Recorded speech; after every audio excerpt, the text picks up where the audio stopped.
काशी, बनारस के इतिहास में संत कबीरदास और संत गुरु रविदास का रिश्ता ऐसा था जैसे एक ही दीपक की दो अलग अलग लौ। दोनों समकालीन, एक ही समय के थे, दोनों काशी में रहते थे और दोनों ने उस समय के पाखंड और भेदभाव के खिलाफ युद्ध छेड़ा हुआ था। लेकिन दोनों का तरीका अलग था। कबीर आंधी की तरह थे जो समाज को झकझोरते थे और रविदास शीतल बयार की तरह थे जो समाज के घावों पर मरहम लगाते थे। आइए इस गहरे आध्यात्मिक रिश्ते को एक कहानी के माध्यम से समझते हैं। कहानी काशी के दो सूरज, जुलाहा और मोची। गंगा घाट और दो क्रांतिकारी काशी के घाटों पर जहां वेद मंत्रों की गूंज होती थी, वहीं दो बागी संतों की चर्चा भी जोरों पर थी। एक तरफ कबीरदास थे जो जुलाहे बुनकर का काम करते थे। वे भरे बाजार में खड़े होकर पंडितों और मौलवियों को ललकारते थे।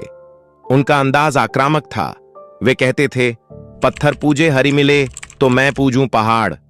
दूसरी तरफ गुरु रविदास थे जो अपनी छोटी सी कुटिया में जूते बनाने, मोची का काम करते थे।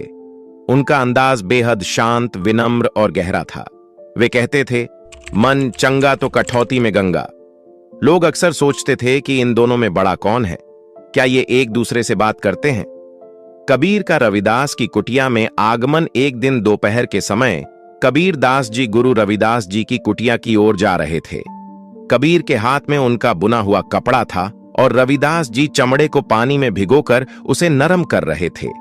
कबीर ने आते ही कहा, रविदास भाई, यह दुनिया अंधी हो गई है। मैं इन्हें जितना जगाने की कोशिश करता हूं, यह उतना ही सोने का नाटक करते हैं। पत्थर की मूर्तियों में भगवान ढूंढते हैं, लेकिन इंसान के भीतर के भगवान को भूखा मारते हैं। गुरु रविदास मुस्कुराए। उन्होंने कबीर को आसन दिया और पानी पिलाया। फिर धीमे स्वर में बोले, कबीर भाई, चमड़ा जब तक कड़ा सख्त होता है उसे सुई से नहीं सिला जा सकता। उसे पहले पानी में भिगोकर नरम करना पड़ता है। यह समाज भी उस कड़े चमड़े जैसा है। आपके वचन हथौड़े की तरह चोट करते हैं जो जरूरी है, लेकिन मुझे लगता है कि इन्हें प्रेम के पानी में भिगोकर ही बदला जा सकता है। कबीर यह सुनकर चुप हो गए। वे समझ गए कि हम दोनों का लक्ष्य एक ही है, बस रास्ते अलग हैं।